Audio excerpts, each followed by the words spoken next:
যে টাকাটা প্রচার করেন সেই টাকাটার কিছুটা যদি দিতে, তাহলে 100 দিনের লোকেরা 3 বছর ধরে টাকা না পেয়ে মাথা ঘুরে ঘুরে মরতো না। এটা বিজেপির জানা উচিত।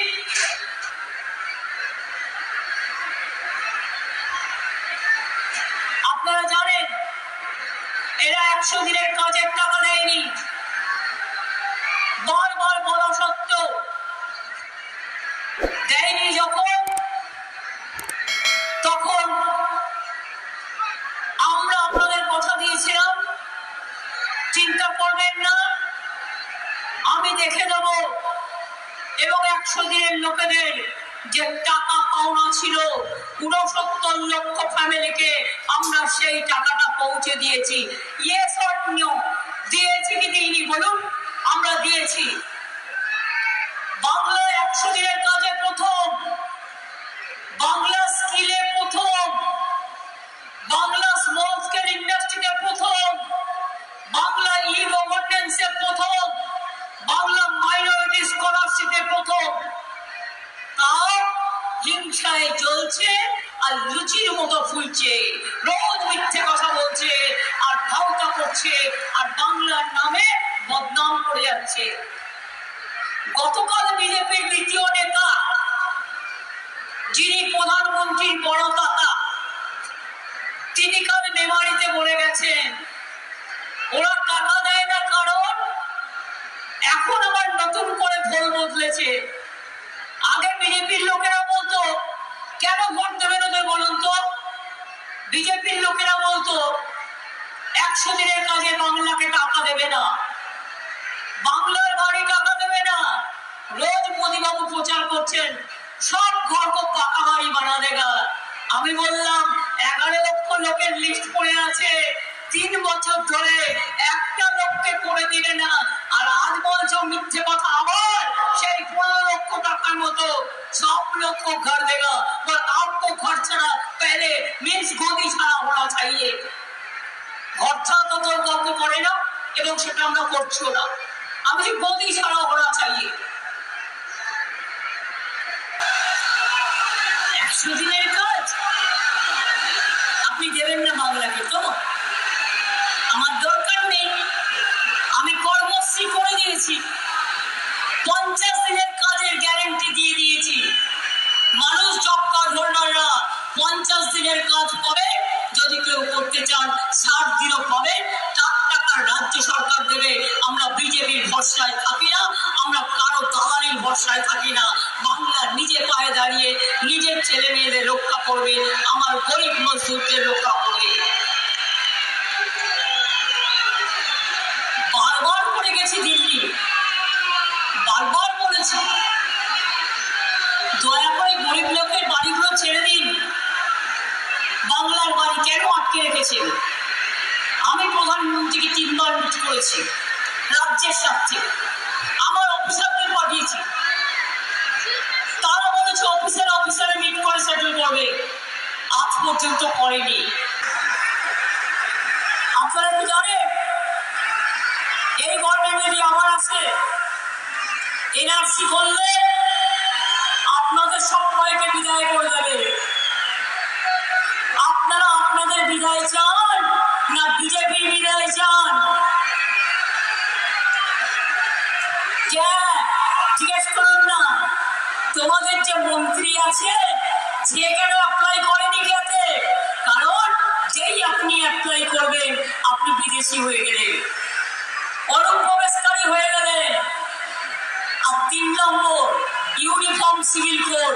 আপনারা কি জানেন এটা যে করছে ওরা, যদি ক্ষমতায় আসে এটা করলে তপশিলি জাতিদের অস্তিত্ব থাকবে না, আদিবাসীদের অস্তিত্ব থাকবে না, সংখ্যালঘুদের অস্তিত্ব থাকবে না, ওবিসিদের অস্তিত্ব থাকবে না।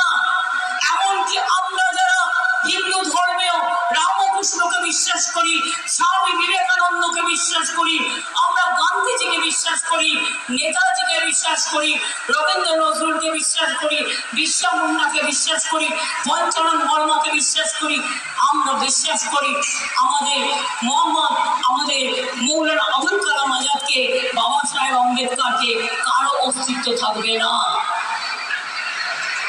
এগুলোকে বাদ দিয়েও যদি বলি সামাজিক কাজ, আমাদের মতো সামাজিক কাজ কে করেছে? একটা বাচ্চা জন্মালে একটা সবুজ শ্রী গাছ, একজন যদি কেউ মারা যায় দুর্ভাগ্যের, কিন্তু মারা যাওয়ার পরেও যদি কোনো পরিবার তার শেষকৃত্য করবার জন্য তার ঘরে পয়সা না থাকে, সরকারকে চাইলে সমব্যথী স্কিমে সরকার 2000 টাকা দেয়। মেয়েদের বিয়ে হচ্ছে না, সরকারকে চাইলে 25,000 টাকা দেয়। কন্যাশ্রীর মেয়েরা আগে ঘরে ঘরে বাচ্চা মেয়েদের আপনারা বিয়ে দিয়ে দিতেন, তার কারণ কি করে তাকে পড়াবেন। আর আজ সে বড় হয়ে আজকে কলেজে বিনা পয়সায় পড়ছে, স্কলারশিপ পেয়ে আজকে স্কুলের স্কলারশিপ পাচ্ছে, কলেজে স্কলারশিপ পাচ্ছে, বিশ্ববিদ্যালয়ে স্কলারশিপ পাচ্ছে। আজ ঘরের মেয়েরা ডাক্তার তৈরি হচ্ছে, ইঞ্জিনিয়ার তৈরি হচ্ছে, বিশ্বের গর্ব তৈরি হচ্ছে। ক্লাস 9-এ উঠলে সবুজ সাথী সাইকেল পাচ্ছে। সবাই হিন্দু মুসলিম শিখ ইসাই আপোষ মে দেয় না ভাই ভাই। ক্লাস 12-এ উঠলে বিনা পয়সায় স্মার্টফোন পায়। আগামী বছর থেকে এটা আমরা 11 ক্লাসে করে দেবো, যাতে তাদের দুটো ক্লাসের সাহায্য হয় এবং সারা জীবনের সাহায্য হয়। ট্রাইবেলদের জন্য 60 বছর বয়সের পর তারা একটা ভাতা পান, বার্ধক্য ভাতা। তপশিলি বন্ধু আছে, জয় জোয়ার আছে। আমি এবার করে দিয়েছি আমার ঘরের মা বোনেদের। বলেছিলাম জিতলে আমরা লক্ষ্মীর ভান্ডার করবো, বলেছিলাম আমার গত ইলেকশনের আগে 4টে পয়েন্ট ছিল আমার। আমরা যদি জিতি লক্ষ্মীর ভান্ডার করব, আমরা বিনা পয়সায় রেশন দেব, আমরা 10 লক্ষ টাকার ক্রেডিট কার্ড সবার জন্য করে দেব এবং কৃষকদের 10,000 টাকা করে ভাতা দেব। করেছি কি করিনি? প্রত্যেকটা করে দিয়েছি।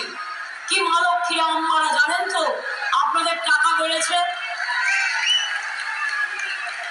টাকাটা পেয়েছেন। আদিবাসী তপশিলীরা 1200 পাচ্ছে, আপনারা 1000 পাচ্ছেন। আর 60 বছর বয়স যাওয়া হয়ে গেছে এরকম 6 লক্ষ ছিল যাদের এবছরই বন্ধ হয়ে যেত টাকা। আমি বলেছি না, 60 বছর পর্যন্ত লক্ষ্মীর ভান্ডার 1, আর 60 থেকে জিন্দেগি ভর যত দিন বাঁচবেন লক্ষ্মীর ভান্ডার 2।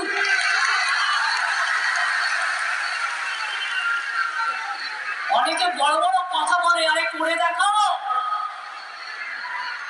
সংখ্যালঘুরা বলুন তো একবার বুকে হাত দিয়ে, 17% ওবিসি রিজার্ভেশন এখানে কে করেছিল?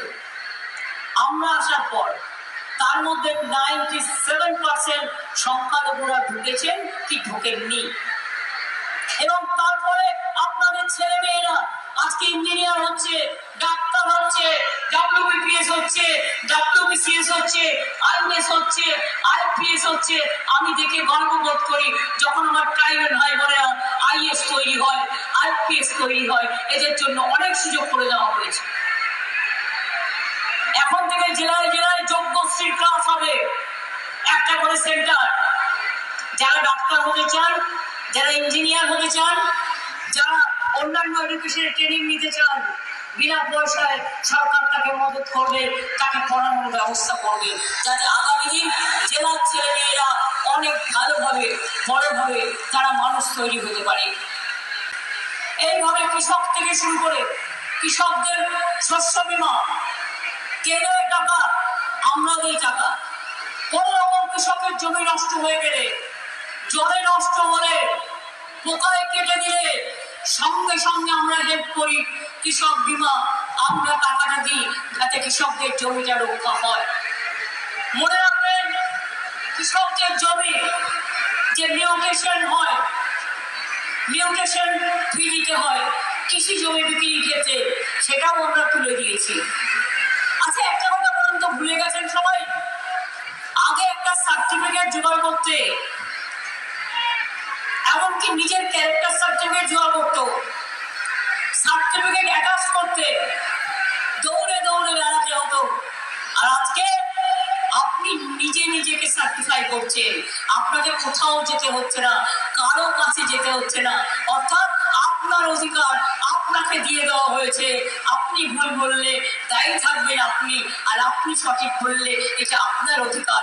এইটাও করে দেওয়া হয়েছে আইনের সরলীকরণ। কাস্ট সার্টিফিকেট অনেক সরলীকরণ করা হয়েছে।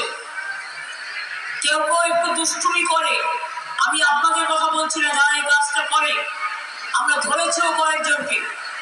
আমরা স্টেট বলেছি পরিবারের যে কোনো একজনের যদি schedule caste, schedule tribe, OBC certificate থাকে তাহলে চলবে, তাকে 50 বছর একটা আনতে হবে না। এটা সিপিএম এর আমলে পচা নিয়ম ছিল, যে নিয়ম আজকে কেয়ারের মধ্যে দিয়ে পড়েছে যে বাংলাদেশ থেকে তাকে 50 বছর আগে তার বাবা মা মরে গেলেও তার জন্মপুঞ্জি নিয়ে আসতে হবে।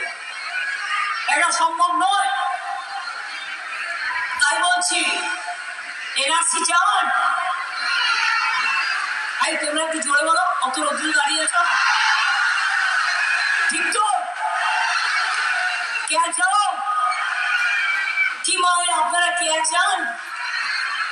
কি মা বোনেরা কে চান? কি আদিবাসী ভাই বোনেরা কে চান? কে চান? কে? আপনি জানেন কে মানে কি? কেয়ার মানে হচ্ছে আপনি যে আগে অ্যাপ্লাই করবেন, হাত লেখালে সঙ্গে সঙ্গে নামটা লেখালে আপনাকে বিদেশি বলে দেওয়া হবে। অর্থাৎ আপনি এখানকার মানুষ নন, আপনার নাগরিকত্বে চলে যাবে। বুঝেছেন ব্যাপারটা? কে চান? জয় বলুন, কে চান? এনআরসি চান? ইউনিফর্ম সিভিল কোড চান? বিজেপির সরকার